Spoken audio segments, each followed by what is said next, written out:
দুয়ারে শিক্ষা দপ্তর কর্মসূচি নিয়ে হাজির হলেন মালদা জেলা শিক্ষা আধিকারিকেরা।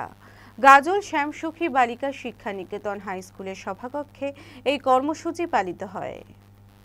শনিবার দুপুরে শ্যামসুখী বালিকা শিক্ষা নিকেতনের পক্ষ থেকে অতিথিদের বরণ করা হয়।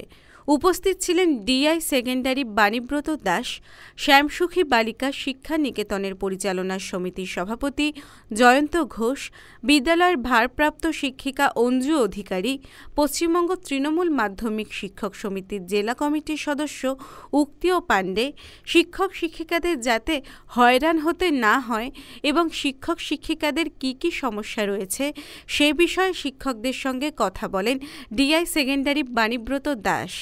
গাজল ও বামনগোলা ব্লকের ৮০ জন শিক্ষক শিক্ষিকা উপস্থিত ছিলেন।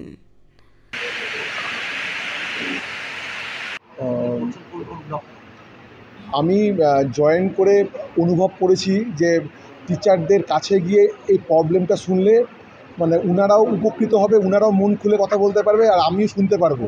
তাই আমি শনিবার করেছি। শনিবার করে যেহেতু আমাদের অফিস ছুটি থাকে, এই জন্য আমি চেয়েছি যে ব্লকে ব্লকে গিয়ে টিচারদের মুখে ওনাদের যে প্রবলেম সেই প্রবলেমগুলো যাতে আমি শুনতে পাই এবং সেই মানে আমি জানি না আমি কতটুকু কী করতে পারবো, কিন্তু ওনাদের যে অভাব অভিযোগ সেটা যদি শুনে আমি যদি 1%ও তাদের হয়ে কাজ করতে পারি, যেহেতু আমি এই জেলার ছেলে, তাহলে আমি নিজেকে কৃতজ্ঞ বলে মনে করব।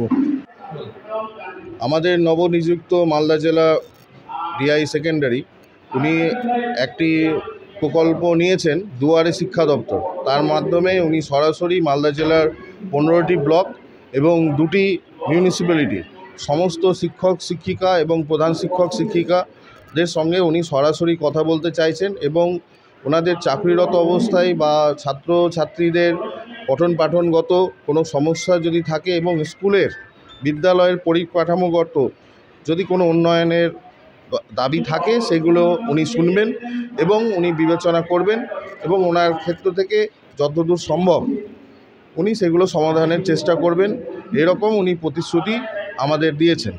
উনি আমাদের গাজল ব্লক এবং বামনগোলা ব্লকের মাধ্যমে এই কর্মসূচি আজকে উনি শুরু করলেন। মালদা টুডে।